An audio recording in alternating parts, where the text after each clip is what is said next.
안녕하세요. 저는 40대의 평범한 여성이고 결혼한 지는 약 1년 정도 되었어요. 다들 평온한 추석 보내시기 바랍니다. 명절이 제 사연의 일부분에 해당되기에 또 모른 척 지나칠 수가 없어서 용기 내어 사연을 적어보려 해요. 사랑하는 사람을 만나 연애를 하고 결혼을 하기까지의 과정에 좋은 기억과 긍정적인 감정들만 가득하면 얼마나 좋을까요? 그러나 결혼은 현실이라고 그렇게 호락호락 하지도 않았고 너무 아프고 충격적인 기억들이 가득합니다.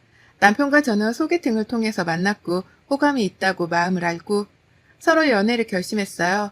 연애를 할 때만 해도 참 좋았던 게 남편이 여행을 굉장히 즐겨하는 사람이라 덩달아 아름다운 방방곡곡 돌아다니며 좋은 추억을 쌓을 수 있었습니다. 캠핑도 즐겨 했었고 우리나라에 이런 곳이 있다고 싶을 정도로 아름다운 곳들만 데려가 줬어요. 그 덕분에 저는 보는 시야가 넓어졌고 그동안 참 재미없게 살았구나를 깨닫게 되었습니다. 남편과는 주로 둘 다 쉬는 주말에 국내 여행을 즐겨 했었고 연차를 써서 더 효율을 만든 다음에 해외여행도 즐겼어요. 남편이 단순히 여행만 좋아하는 게 아니라 계획도 참 잘 세우는 사람이라서 믿고 따라가기만 해도 완벽한 여행이 되었습니다. 항상 그런 남편 덕분에 저는 하는 것도 없이 몸만 딱 따라가면 완벽한 시간을 보내고 올 수 있었죠. 그래서 남편이 제게 프로포즈를 할 때도 이런 말을 했습니다. 소라야, 우리 지금처럼 평생 여행하다 살자. 기쁘고 신나는 순간도 있을 거고 고난과 역경도 겪어야 하겠지만 그럴 때마다 우리 지금처럼 잘 견뎌 나가면서 서로 의지하고 그렇게 살아보자. 나랑 결혼해 줄래? 당신다운 프로포즈네. 그래, 결혼하자. 남편의 저 말이 평생 기억에 남더라고요. 여행하듯 살자는 말이요. 여행을 하다 보면 기쁘고 설렘이 가득한 순간들도 있지만 분명 예상치 못한 고난과 역경에 당혹스럽고 힘겨울 때도 있죠. 그렇지만 여행 중이니 평소보다는 더 좋은 감정으로 일을 해결하고 좋은 시간을 보내곤 했는데 그런 저희의 평소 생활에 비유한 남편의 프로포즈 멘트는 너무 귀했습니다.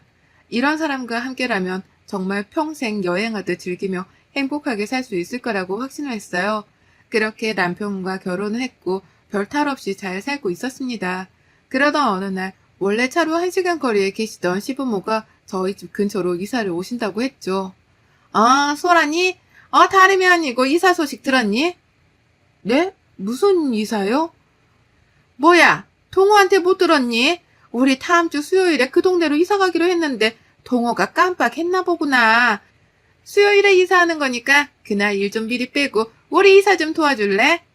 네? 어머님 갑자기 이사 결정을 하셨어요? 그 동네에서 정말 오래 계셨잖아요. 며느리가 있는데 내가 왜 고생하나 싶어서 다들 며느리가 음식도 하고 이것저것 해서 가져다 주는데 나만 여전히 혼자 다 하는 게 너무 힘들더라고. 나도 이제 늙었잖니. 며느리가 차려주는 밥상이 먹고 싶기도 하고 다 같이 모여 살면 좋잖아. 아, 네, 그러셨군요. 우선 알겠습니다. 딱 저 얘기를 듣는데 불길함이 몰려왔습니다. 그동안 딱히 시집살이라고는 하지 않으셨던 시모인데 어디서 무슨 말을 들은 건지 작정하고 시집살이를 시키겠다고 마치 선포하는 느낌이었죠. 당장 다음 주에 이사를 오신다는 이 사실을 저만 몰랐다는 게 황당하기도 해서 남편에게 바로 연락을 했습니다. 여보, 어머님 아버님 다음 주에 이사 오신다며? 그런 중대한 사실을 왜 나한테 말을 안 해줬어? 이사 도우라고 일도 빼라고 하시던데 미리 말을 해줬어야지. 아, 맞다. 내가 당신한테 말을 안 했구나. 미안. 요즘 일 때문에 정신이 하나도 없어서 깜빡했어. 이미 이사 오시기로 한 거라 뭐 지금 알아도 미리 알아도 달라지는 건 없잖아. 말이 그래? 나한테 뭘 하시는 줄 알아? 대놓고 며느리로 부려먹겠다는 말씀하시던데 이건 시집살이 선포도 아니고 당황스러워 나 지금. 에이, 말만 그렇게 하시는 거지. 안 그러셔. 엄마가 언제 당신한테 이래라 저래라 한 적 있어? 없잖아. 걱정 마. 너무 태평하게 말하는 거 아니야? 아무튼 앞으로는 이런 일 듣자마자 꼭 바로 말 좀 해줘. 남편은 뭔가 본인 일이 아니라서 그런지 본인의 엄마라서 그런 건지 제 말을 대수롭지 않게 듣더라고요. 전 그런 남편의 행동이 무척이나 마음에 들지 않고 불편했지만 당장 벌어진 일은 아무것도 없어서 섣불리 뭔가를 할 수가 없었습니다. 걱정이 앞서는 건 사실이었지만 그래도 잘 지내봐야지 하며 마음을 꾹꾹 눌렀어요. 불안한 마음으로 시모의 이사를 기다렸고 드디어 이사를 했습니다. 당일에는 남편과 제가 이사를 함께 도와드렸는데 지옥에 입성하는 줄 알았어요. 정말 너무할 정도로 저를 부려먹었고 남편과 저를 딱 차별하는 게 보였죠. 예, 소라야. 내 옷들 드레스룸에 넣어뒀으니까 깔별로 딱딱 정리 좀 해줄래? 제가요? 그게 양이 너무 많던데 그럼 이 사람이랑 제가 같이 드레스룸 정리할까요? 내가 소라 너한테 시켰지. 우리 동호한테 시켰니? 동호는 내가 따로 시킬 게 있으니까 넌 정리 좀 해. 그렇게 한참 동안 옷 지옥에 빠져서 힘겨운 시간을 보내고 있었습니다. 분명 처음에는 밖에서 정리하는 소리가 들렸는데 어느 순간 조용해졌고 어디선가 맛있는 냄새가 나더라고요. 제가 착각한 거라고 생각하기에는 냄새가 닫은 방문을 뚫고 들어와서 나가봤습니다. 심어놓은 먼지가 온 집안에 날릴 테니 드레스룸 창을 열고 문 닫고 정리하라고 했거든요. 제가 그 먼지를 다 먹는 건 신경 쓰지 않았던 거죠. 당신 뭐해? 정리 안 해? 그게 엄마가 이거 맛 좀 보라고 해서. 예, 정리 다 했어? 아직이요.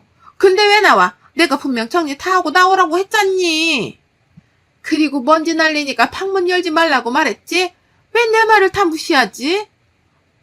그게 아니라 밖에서 맛있는 냄새가 나길래 제가 착각한 건가 하고 나와본 거예요. 오늘 한 끼도 안 먹어서 배고프거든요. 그렇지. 배고프겠다. 같이 먹자.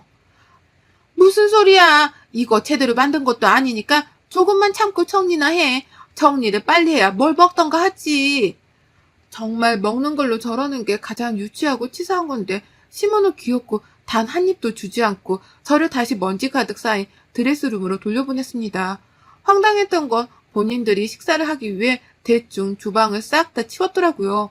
그리고 거기에 앉아서 한우를 먹고 있는데 딱 봐도 식사 중인데 잠깐 맛만 보는 거라며 저를 못 먹게 했습니다. 순간 너무 서럽고 내가 왜 이러고 있어야 하지? 라는 생각까지 들어서 너무 속상했어요. 그래도 이걸 다 정리해야 집에 갈 수 있다는 생각에 정말 이 악물고 정리했습니다. 옷도 얼마나 많은지 정리를 해도 끝이 없었어요. 그거에 스트레스를 받다가 그냥 꾹 참고 했습니다. 드디어 정리를 다 했고 나와보니 남편은 소파에서 자고 있고 시모는 그 밑바닥에서 자고 있더군요. 저는 자고 있는 남편을 살짝 깨워서 집에 가자고 눈치를 줬습니다. 그런데 눈치 없는 남편은 큰 소리로 말했어요. 정리 다 했어? 고생했지. 잠깐 쉰다는 게 깜빡 잠들었네. 벌써 저녁 시간인데 엄마네서 먹고 가자. 집 가서 밥하기 귀찮지? 아니, 그냥 집으로. 아유, 뭘 집에 가서 먹어. 그냥 여기서 먹지. 얼른 밥하게. 소라, 너 주방 좀 치워라. 주방이요? 그래.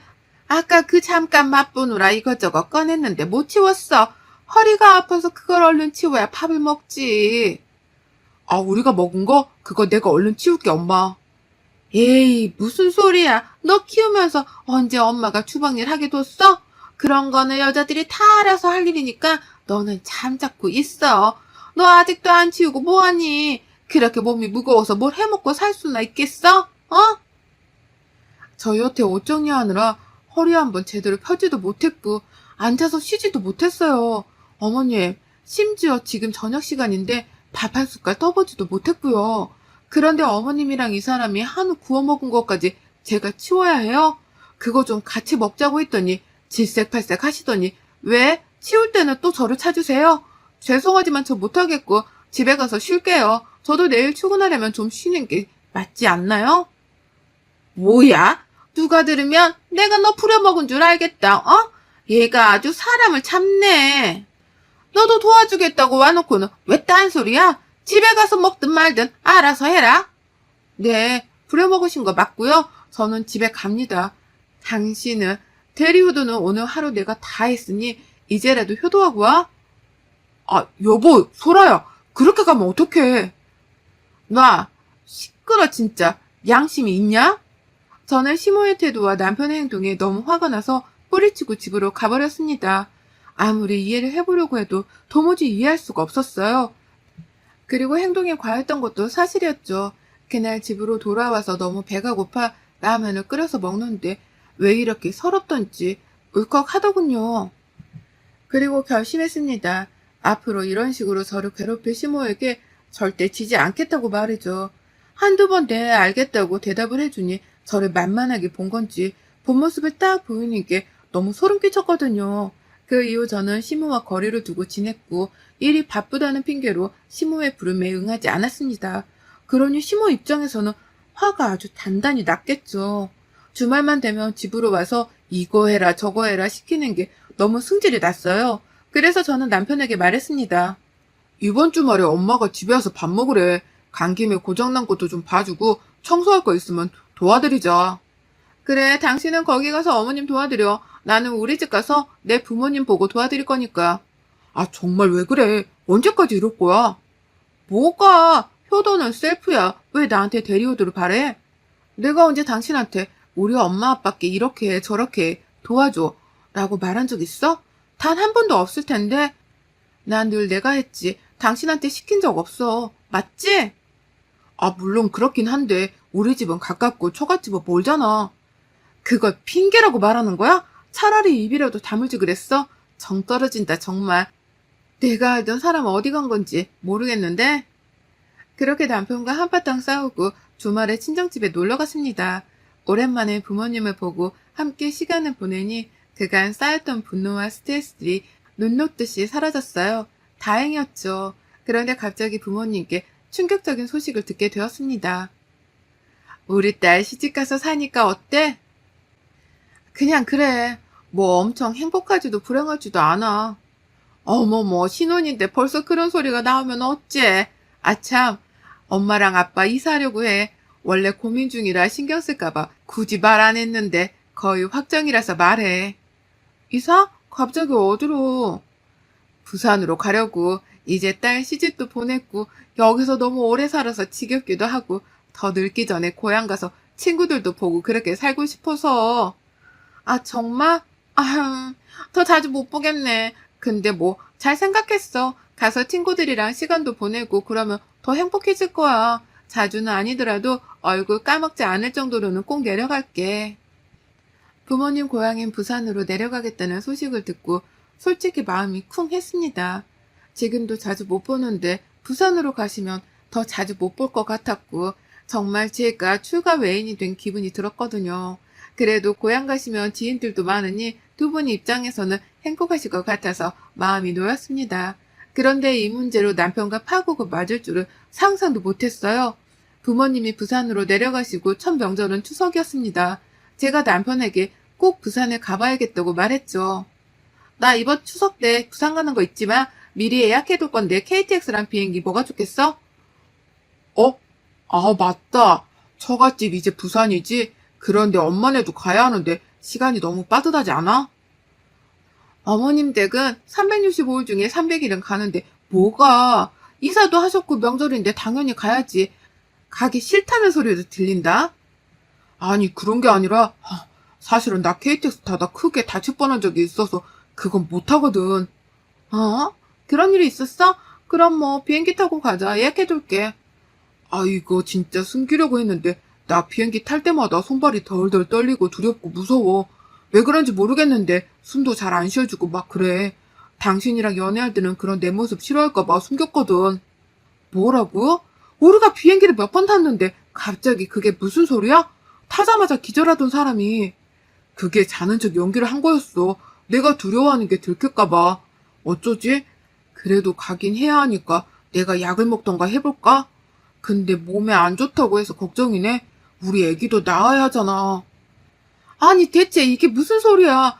그럼 KTX도 못 타고 비행기도 못 타겠다는 거야? 너무 당황스럽네? 그럼 뭐 차 타고 가자. 여보, 무슨 소리야? 차 타고 부산을 어떻게 가? 가다가 죽어 힘들어서. 그건 너무 비효율적인 일이야. 버스도 똑같고. 아니, 그럼 우리 집에 가지 말자는 소리야? 이번만 어떻게 잘 말씀드려봐. 내가 고쳐볼게. 노력해볼게. 남편은 갑자기 말 같지도 않은 소리를 했어요. 안 가려고 애쓰는 것 같아 보이면서도 그 말이 진심인 것 같아서 솔직히 더 캐묻지는 못했습니다. 결국 저 혼자라도 다녀오려고 했으나 시무것도 저를 놔주지 않았어요. 제가 부산으로 가버릴까봐 아예 저희 집에 이른 오전부터 오셨죠. 나왔다. 우리 집에서 하든 여기서 하든 상관없으니까 그냥 여기서 만들자. 내가 음식할 재료들은 대충 들고 왔고 나머지 배달시켰으니까 곧 올 거야. 오면 바로 시작하자. 아, 어머님, 그런데 저 부산 가봐야 해서요. 시간이 빠듯하거든요. 제가 미리 말씀 몇 번이나 드렸는데 깜빡하셨어요? 그건 네 사정이지. 시집으로 왔으면 시댁법에 따라야 하는 거 아니니? 난 오늘 당장 음식 싹 해두고 나머지 휴일은 푹 쉬고 싶으니 네가 날짜를 바꾸던가 해. 네? 당장 지금 어떻게 바꿔요? 못 가죠, 어머님. 그럼 가지 말던가. 딸 시집 보냈으면서 왜 소유하려고 하니? 너 이제 우리 집 사람 아니야? 딸은 원래 시집가면 출가외인이라고. 시모는 저를 못 가게 할 작정으로 아예 계속해서 부려먹으려고 했습니다. 너무 화가 나더라고요. 당장 추석 당일에 비행기표가 남아있을 리도 없었고 저 결국 못 갔습니다. 분노해 있는데 웃긴 건 지금부터였죠. 저는 그 와중에 이 음식들을 다 해야 쉴 수 있다는 생각에 입 닫고 음식을 막 하고 있었어요. 그런데 남편이 자꾸 드레스룸과 안방을 왔다 갔다 하며 분주해 보였죠. 그러더니 시모는 잠깐 약속이 있어서 갔다 오겠다며 나갔고 1시간 후 남편은 시모를 모시러 간다며 나갔습니다. 결국 저 혼자 음식을 다 했고 저녁 8시가 되어도 둘 다 연락을 받지 않았죠. 그러다 시모랑 연락이 되어 물었습니다. 어머님 대체 어디세요? 그게 사정이 있어서 우리 오늘 못 가거든. 그러니까 너 먹고 쉬든가 해라. 네? 이 사람은 왜 전화를 안 받아요? 대체 무슨 사정이길래 갑자기 외박을 하시는 건데요? 그걸 내가 하나하나 너한테 설명을 해야 하니? 참 잡고 있어 그냥 좀. 동호전화는 고장났다. 수리 바뀌어야 해. 그러니 전화 그만해라. 어차피 해도 못 받는다. 그렇게 시모는 전화를 끊었고 저 정말 혼자 펑펑 울었습니다. 분노가 막 솟아올라서 이 감정을 참지 못하겠더라고요. 지금이라도 혼자 차 끌고 부산으로 갈까 참 고민을 했는데 제가 운전이 그렇게 능숙한 게 아니라 혼자 장거리 운전을 할 자신이 없었죠. 결국 혼자 펑펑 울면서 술을 마시고 있다가 쌓아둔 짐을 풀었습니다. 그런데 커플 캐리어 하나가 없어진 거예요. 남편이 사용하는 캐리어가 없었고 드레스룸을 자세히 보니 여름 옷들이 많이 비더라고요. 이상하다고 정말 생각만 했습니다. 그 후 3일 뒤에 남편과 시모를 만날 수 있었는데 남편이 새까맣게 익어서 왔더라고요. 심지어 서늘한 날씨에 반팔 반바지를 입고 왔길래 물어도 대답을 해주지 않았습니다. 전 이상한 느낌에 남편 핸드폰을 뒤져봤어요. 고장났다더니 말끔하게 작동하더라고요. 그런데 카톡 목록에 비행기 예매한 기록이 있었고 세이브를 갔다 왔더군요. 잠들어 있는 남편을 흔들어 깨웠습니다. 이거 뭐야? 당신 어머님이랑 세이브 갔다 왔니? 그거 내가 간 건 아니고 엄마 친구랑 일이 있어서 아무튼. 네 이름이 이동호인데 네 비행기 티켓을 엄마 친구가 갈 수 있어? 거짓말을 할 거라면 좀 그럴듯하게라도 해야지 속아주지. 너 진짜 미쳤구나. 비행기 타면 미칠 것 같다며 우리 집에는 한 번을 안 가주더니 나 속이고 나 혼자 일 시키고 세부로 갔다 왔어? 이 둘은 저를 부려먹고 떼어놓고 세부로 가서 여행을 즐기다 왔더라고요. 새까맣게 익어서 온 이유였죠. 그 사실을 알고 저는 더 이상 이 사람과 살 수 없다는 생각을 했어요. 짧은 시간일 수 있지만 시모가 이사 온 후 단 한 번도 행복하지 않았습니다. 그리고 저를 속이는 게 당연한 이들과 더 이상 엮이고 싶지 않았죠. 이혼을 선언했고 시모는 그 사실을 알고 한밤중에 찾아와 제 머리채를 잡으려 했어요. 그래서 전 시모의 정강이를 발로 세게 때리고 제가 머리채를 잡고 말했습니다. 툭 하면 윽박지르고 손버릇까지 덜었네. 내가 니네 종이니? 노예야? 남의 집 귀한 딸을 네가 뭔데 부려먹어. 안 그래도 없는 머리털 내가 다 뽑아주고 이혼할게. 그러게 적당히 하지. 사람은 왜 그거를 몰아가기를. 어머머머, 얘 미쳤나봐. 동호야, 아들. 당신 진짜 왜 그래? 미쳤어? 기다려. 다음은 네 차례니까. 네 머리털도 다 뽑아줄게 내가. 이혼은 저도 다 정리하고 부산으로 내려왔습니다. 그곳이 부모님 고향이라 지인이 많기도 하지만 제 지인들도 꽤 있거든요. 마음이 적적하고 힘들 때 늘 위로받던 곳이 제게도 부산이라 부모님 곁에서 함께 다친 마음을 치유하고 있습니다. 남편과 시모는 어떻게 지내는지 소식조차 몰라요. 혼인기간이 짧았고 합의혼을 했던 터라 서로 따질 것도 없이 깔끔하고 아주 신속하게 이혼을 할 수 있었습니다. 어쩌다 저런 집에 시집을 갔을까 후회스럽지만 제가 자꾸 후회만 하면 마음이 더 지옥이라 그러지 않고 싶었어요.